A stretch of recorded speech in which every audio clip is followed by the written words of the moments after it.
지금 한국 사회에 두 개의 전쟁이 벌어지고 있습니다. 첫째는 민주당과 검찰의 20년 전쟁입니다. 훗날 사가들이 21세기 초의 정치사를 기록할 때 첫 장을 차지할 사건입니다. 노무현 정부 시기 대통령과 검사들과의 대화가 양자 패권 싸움의 신호탄이 됐습니다. 그 뒤 검찰 수사 중에 발생한 노무현의 죽음으로 루비콘 강을 건넜고요. 여러 정권을 거치며 용호상박의 싸움이 이어졌고 양진영의 적지 않은 사상자가 나왔습니다.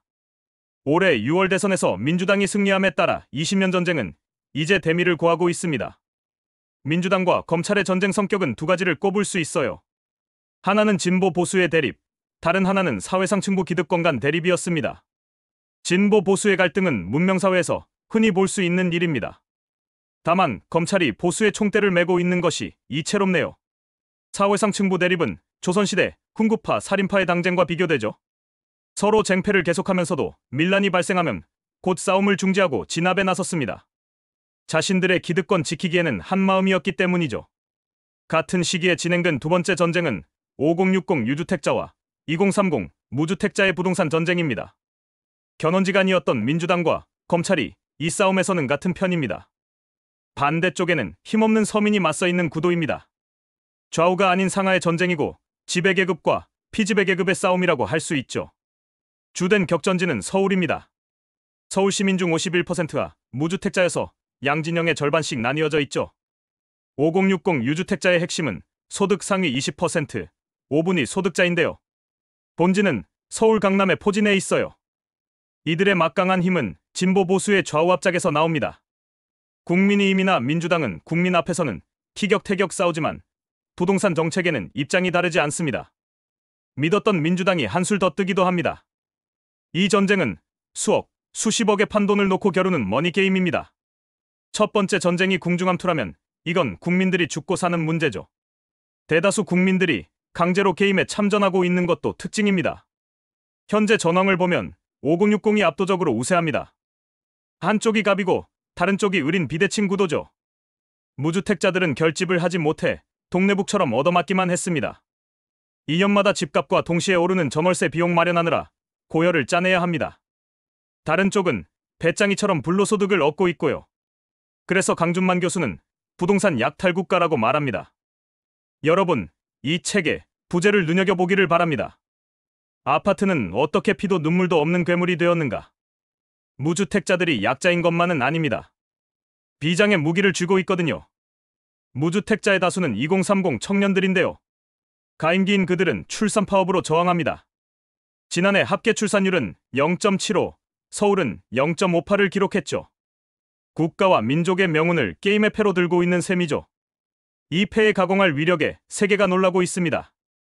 독일의 유명 과학 채널 크루츠게자트는 올해 대선 직전 사우스 코리아 이즈 오버라는 동영상을 제작해 발표했습니다. 급격한 출생률 감소를 다루었는데요. 출시하자마자 전 세계의 관심을 얻어 1300만 조회수를 기록했습니다. 이뿐만 아닙니다. 2023년 미국의 한 여교수는 이렇게 말했어요. 이토록 낮은 출산율은 본 적이 없다. 한국은 완전히 망했다. 2017년 라가르드 IMF 총재는 낮은 출산율을 보고 한국은 집단자살 사회 같다라고 말했습니다. 전 세계가 한국의 출생률 저하에 경악하는데도 정작 한국인들은 무심하고 태평한 듯 보입니다. 과장된 말이 아니에요. 어느 나라나 큰 선거를 앞두면 시끄러워집니다. 평소에는 호수처럼 조용한 사회도 선거 국면에서는 호수 밑바닥에 쌓인 오물이 수면 위로 떠오릅니다. 그렇게 문제가 드러나야 해결 방법을 찾게 되는 것이죠. 그런데 한국의 이번 대선에서는 저출생과 집값 문제가 주요 이슈로 떠오르지 않았죠. 도대체 왜? 그 이유가 무엇일까요? 2020년 팬데믹 이후 한국에서 새로운 국룰이 만들어졌습니다. 지난 5년간 세 차례나 집값 폭등이 이뤄졌는데요. 폭등장을 잘 살펴보면 일정한 규칙성이 보입니다. 경제가 나쁠 때마다 집값이 올랐어요. 믿어지지가 않는다고요? 그러나 이게 사실입니다. 우리는 경제학 교과서를 새로 써야 할지 모릅니다. 세 차례 부동산 폭등 중 첫 번째는 이미 잘 알려진 사실이죠. 코로나19 팬데믹으로 경제가 바닥일 때 사상 최고치를 기록했습니다. 경제 살린다며 0%대 금리로 돈을 뿌렸기 때문이고요. 이건 세계적인 현상이었습니다. 이때가 2021년경이었는데요. 그 후 2년마다 폭등이 2번이나 발생했는데 이건 한국에서만 나타난 현상입니다. 이 폭등 현상에 대해 제가 연구한 결과를 말씀드립니다. 부동산은 8알이 심리라고 하죠. 부동산 경제는 시장 참여자들의 심리가 크게 작용합니다. 가격이 오를 것 같다는 언론 보도가 반복되면 실제로 호가가 오르고 실가격에 반영되는데요. 부동산 시장 플레이어들은 이 틈을 파고듭니다. 경기 지표가 나빠져 집값 하락이 분명해 보일 때 이들은 선제 공격으로 반전을 꾀합니다. 사회 곳곳에 포진해 있는 유주택자들은 이심전심으로 힘을 보태고요. 결국 되치기는 성공합니다. 그 결과 경기는 나쁜데 부동산만 화랑인 기현상이 만들어지는 거죠. 이게 바로 창조경제 아닐까요? 저는 여기에 K경제 디스토피아라는 이름을 붙입니다. 유주택자들의 작전 능력이 막강한 이유는 정부도 한 배를 타고 있기 때문입니다. 이 문제에 대해 뛰어난 통찰력을 보여준 분이 있어요. 한화증권 사장을 지낸 주진영 씨입니다. 이분은 한국 경제 분석을 위해서 경제 이론이나 데이터 분석이 필요 없다고 말합니다. 정부가 무슨 짓을 할지 모르기 때문이라는 겁니다. 그만큼 정부의 역할이 결정적이라는 거죠. 3번의 집값 폭등 중 2번째는 실제로 정부의 적극적 부양 정책의 결과였어요. 부동산 시장 플레이어들과 콜라보 작품이었죠. 이때가 2023년이었어요. 이해 연초에 둔촌주공 재건축 아파트 30평대를 13억에 분양받은 사람들이 계약을 해야 하나 망설였죠. 그만큼 예상 경기가 어두웠는데요. 실제로 이 당시 경제 성장률은 1.4%로 역대급 저성장이었죠. 게다가 미국 연준이 자이언트 스텝을 거듭해서 금리가 5%를 넘었어요. 정부는 이해 2월 중에 파격적 저금리의 보금자리론 40조와 50년 모기지를 발표했습니다. 40조가 얼마나 되는 돈인지 가늠이 되십니까? 1인당 4억씩 대출하면 10만 명이 받을 수 있습니다. 이 정도면 시장 흐름을 반전시키고 남을 정도죠. 예상대로 부동산 시장은 달아오르기 시작했고요. 그해 10월경 40조가 바닥을 보이자 다시 집값이 가라앉을 조짐을 보였어요. 이때 들고 나온 회심의 카드가 27조의 신생아 특례 대출입니다. 이 대출은 지금까지 계속되고 있습니다. 이렇게 애쓴 덕분에 앞에 말한 둔촌주공은 1년 만에 10억이 올라 23억에 거래됐고요. 지금은 29억을 넘었어요. 3번의 집값 폭등 중에 3번째가 여기서 말하고자 하는 주제입니다. 올해 전반기부터 이재명 정부 출범 시기까지 갑자기 나타난 서울 부동산 불장의 원인이 무엇일까요? 올해도 저성장과 경기 침체가 예정돼 있었어요. 한국은행 발표 경제 성장률 예상치가 0.9%입니다. 이 정도면 경제 비상사태 아닌가요? 골목 상권이 죽어서 자영업자들이 비명을 지르는 와중에 갑자기 서울 아파트에 불이 붙었어요. 그 이유가 궁금하시죠?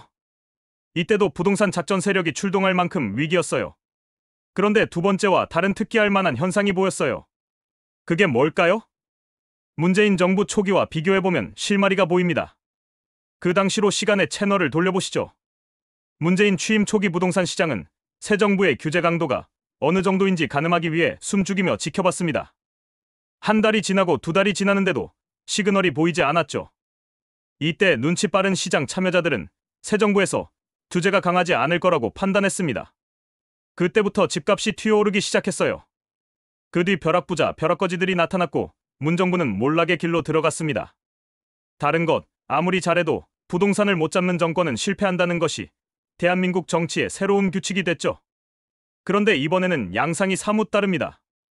이재명 대통령은 대선 후보 시기에 강남 유세장에 와서 이렇게 말했어요. 세금으로 집값 잡지 않겠다. 시장 원리를 존중하겠다. 정부가 개입하지 않겠다는 분명한 말을 전해 듣고 눈치를 보던 부동산 시장은 쾌재를 부르며 호가를 더욱 높였지요. 그의 발언이 불장에 기름을 끼얹은 거죠. 아니, 도대체 왜? 저는 도무지 믿을 수 없어 눈을 의심했습니다. 그 불길이 서울 전역으로 번지며 더 이상 견딜 수 없을 때 지난 6월 27일 이재명 정부 첫 번째 부동산 대책이 나왔어요.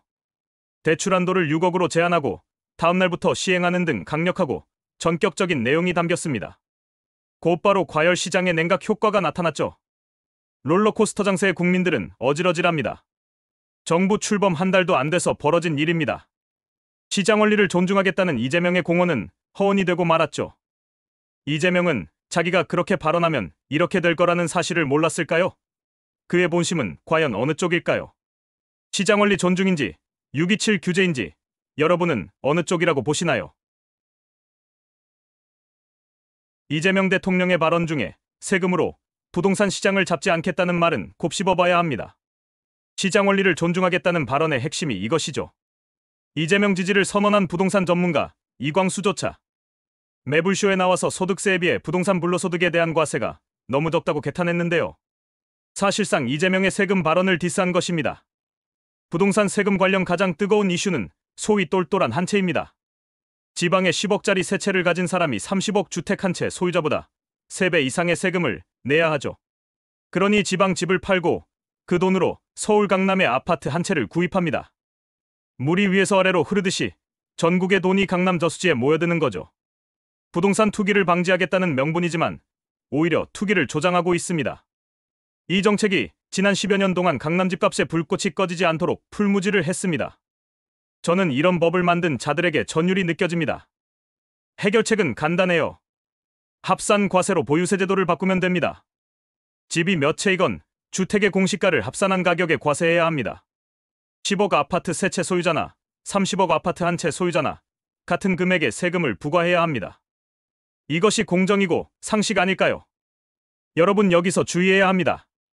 그들이 합산과세 방법을 몰라서 안 하는 것일까요? 우리가 아무리 떠들어도 꿈쩍하지 않을 겁니다. 왜냐고요? 이건 전쟁이거든요. 그들의 목에 칼이 들어오기 전에는 기득권을 놓지 않을 겁니다. 또 한 가지 놀랄 일이 있습니다. 우리나라 소비자 물가지수 산정 시 주택 가격을 제외한다는 사실을 아십니까? 주위 사람들에게 물어보세요. 아는 사람 찾기가 쉽지 않을 겁니다. 어떤 이는 미국도 주택 가격을 포함하지 않는다고 말하는데요. 그럴듯하지만 내용이 다릅니다. 사실을 파악하려면 자가주거비라는 다소 복잡한 개념을 들여다봐야 하는데요. 여기서 그걸 따질 겨를이 없어요. 자가주거비는 주택 가격과 같은 것이다. 이렇게 이해하셔도 됩니다. 미국, 캐나다 등 다수의 선진국에서 자가주거비를, 즉 주택 가격을 소비자 물가지수에 포함하는데 한국은 그렇게 하지 않습니다. 그 이유가 놀라워요. 한국 정부는 주택을 소비재가 아닌 투자자산으로 규정하기 때문입니다. 그러면 부동산 투자에 반대하거나 투자 능력이 없는 사람들은 국민의 자격이 없는 걸까요? 부동산 투자는 재테크 아닙니다. 남의 돈 뺏는 겁니다. 건강한 부동산 투자라는 말은 집어치워라. 이런 말을 하는 사람은 반정부 인사일까요? 부동산이 흥하면 나라가 망한다는 고언을 남긴 서울대 김태유 교수의 말씀입니다. 물가지수에 대해 KBS 기자였던 박종훈 씨는 이렇게 분석했어요. 한국은행에서 돈을 찍어내는 만큼 집값이 오른다. 그런데 물가가 높아지면 더 이상 찍어낼 명분이 없다. 그래서 물가지수가 높아지지 않도록 관리해야 한다. 우리나라에서 집값이 물가 통계에 들어가지 않는 이유다. 이런 말도 덧붙였어요. 미국은 집값이 물가의 4분의 1을 차지합니다. 연준 의장이 금리 결정할 때마다 집값을 주시하는 이유죠. 저의 경험도 한 가지 붙이면요. 프랑스에서 10년 동안 살면서 배운 것인데요. 주택은 의식주의 하나로 인간의 기본권이다. 그래서 이익을 위한 투기 대상이 되면 안 된다. 그들은 이렇게 말하더군요. 파리에서 은행 대출 받아서 주택 구입하기가 쉽지 않은 이유입니다. 아무튼 우리는 주택 가격은 빼고 전월세 비용만 소비자 물가지수에 반영합니다. 주택 가격을 포함하지 않으니 실물 경제와 동떨어진 물가지수를 얻게 되고요. 그래서 주택 가격을 반영하면 현재보다 2% 이상 높아질 거라는 분석이 나옵니다. 국민은 고작 자동차 유가나 라면값, 인상이 물가를 결정한다고 생각하는데요. 국가가 국민을 바보로 만들고 있어요. 이것도 K경제 디스토피아라고 해야겠네요. 정부의 우민화 정책에는 보이지 않는 손이 작용하고 있습니다. 그 손을 움직이는 사람들이 바로 이 사회의 지배계급이고요. 그들이 바로 5060 부동산 소유자들입니다. 그들은 정부 국회뿐 아니라 언론과 사회운동에도 포진해 있어요.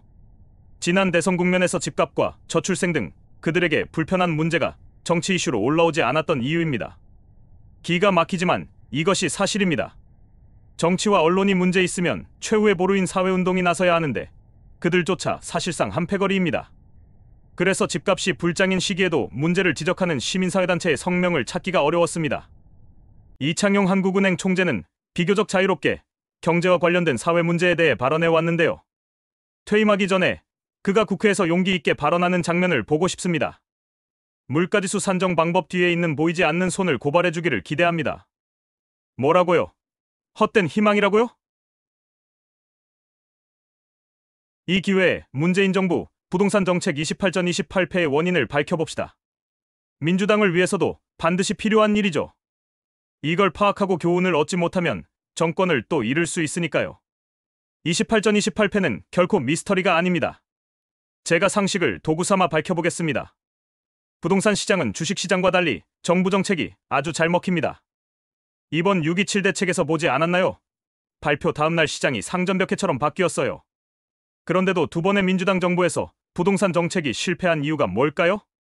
번번이 부동산 때문에 정권을 잃어 민주당은 부동산 포비아를 갖고 있다는 말이 들립니다. 자기가 싼 걸 보고 놀라는 꼴이죠. 이제는 제대로 말해야 해요.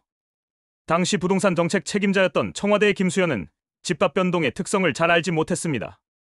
그는 최근에 펴낸 책에서 자기가 책임자였던 2019년까지는 잘 관리했는데 그 이후 팬데믹 때문에 집값이 올랐다고 했어요. 이미 그 이전부터 강남이 불타고 있었는데 뻔뻔스러운 거짓말입니다. 그가 과연 부동산 문제 전문가인지 의심케 하는 발언입니다. 저는 한때 문재인 후보 광흥창 선거 캠프의 김수현 팀에서 일을 했었는데요. 그래서 배신감과 실망감이 더 큽니다. 부동산 시장은 전 국민의 상반된 욕망이 엉켜 있어서 복잡계 중에 복잡계입니다. 최고의 고수들도 성과를 내기가 어려운 분야지요. 김수현은 경제학자가 아니고 공대 출신의 도시공학 학자였어요. 그는 집값을 완만하게 그리고 적당히 상승하도록 관리하겠다고 생각했습니다. 그러나 탐욕덩어리 시장이 갑자기 튀어오르자 통제의 고삐를 놓치고 당황했고요. 그 뒤에 집값 통계를 조작하는 우를 범했습니다. 가장 큰 문제는요. 결정적 국면에서 집값 잡기 위한 신용만 냈다는 겁니다. 섀도우 복싱하듯이 본질을 회피하고 유효한 정책들을 피해 나갔어요. 제가 기억하는 한 가지 사례를 제시합니다. 2018년 1월 상황인데요. 김현미 국토부 장관이 강남 집값 불길을 잡기 위해 재건축연한 40년 복원 의사를 밝혔습니다. 그 뒤 한 달 만에 자신의 말이 와전됐다며 말을 거둬들였어요. 재건축연한은 기존 건물을 부수고 새로 지을 수 있는 최소 기한인데요. 박근혜 정부는 강남 재건축 활성화를 위해 40년을 30년으로 줄였어요. 이걸 원위치로 되돌려야 했거든요. 국회의 동의도 필요 없었죠. 주택법 시행령을 고치면 될 일이어서 장관이 결정할 수 있었습니다. 이 같은 실효성 있는 대책은 피해 나갔습니다. 도대체 왜 그랬을까요? 누군가의 압력을 받은 것 아닐까요? 당시 김현미에게 영향을 끼칠 수 있는 사람은 청와대의 김수현밖에 없었습니다. 국회에서 청문회를 열고 두 사람을 불러서 낱낱이 밝혀내야 합니다. 세 차례 집값 폭등의 원인을 파악하고 필요한 대응을 하지 않으면 또다시 새로운 폭풍이 닥쳐올 것이 분명합니다. 6.27 대책으로 충분하다고 생각하는 사람은 많지 않겠죠? 그러면 어떻게 대응해야 할까요? 유주택자들은 종부세 인상 말만 나와도 득달같이 정치권에 항의합니다. 그러나 무주택자들은 그럴 만한 힘이 없어요. 특히 그들의 전도된 의식이 문제입니다. 종부세 제정 당시 화제가 됐었죠. 강북에 전세 사는 사람이 종부세를 반대했어요. 이렇게 계급 배반 투표하던 습성이 여전히 남아 있습니다. 무주택자로서 자신들의 이익을 지키기 위해 항의하고 바로 잡으려고 해야 하는데요. 그게 아니라 어떻게든 유주택자로 갈아타려고 합니다. 나만 살면 된다는 걸까요? 물론 무주택자들이 다 그렇다는 것은 아닙니다. 그 중에 일부이겠지요. 빠뜨리면 안 될 이야기가 한 가지 더 있네요. 서울 아파트 가격이 지난 10년 동안 3배나 올라서 지금 평균 가격이 14억입니다. 강남권 17억, 강북은 10억입니다. 집값이 웬만큼 하락해도 구입할 수 없는 분들은 임대주택, 사회주택, 쉐어하우스 등의 공급을 늘려달라고 요구합니다. 이분들 같은 주거복지론자들과 집값 하락을 주장하는 집값 정상화론자들이 연대 협력해야 합니다. 유주택자들은 진보보수 정치적 입장 차이에도 하나로 뭉쳐있는 걸 보고 배워야 해요. 끝으로 최근 여론조사 하나를 소개합니다. 주택가격 상승과 주거불안이 청년들의 출산 의지를 더욱 떨어뜨리고 있어요. 이미 너무 늦었지만 이제라도 양자가 타협을 해야 합니다. 우리 공동체를 무너뜨리고 있는 5060과 2030의 부동산 전쟁을 끝내야 합니다. 그렇게 해서 집값을 내리고 출생률을 올려야 해요. 이재명 정부는 검찰과 운동권에 힘겨운 전쟁에서 승리했습니다. 자신감을 갖고 망국적인 부동산 전쟁 종식을 위해 나서주기를 기대합니다.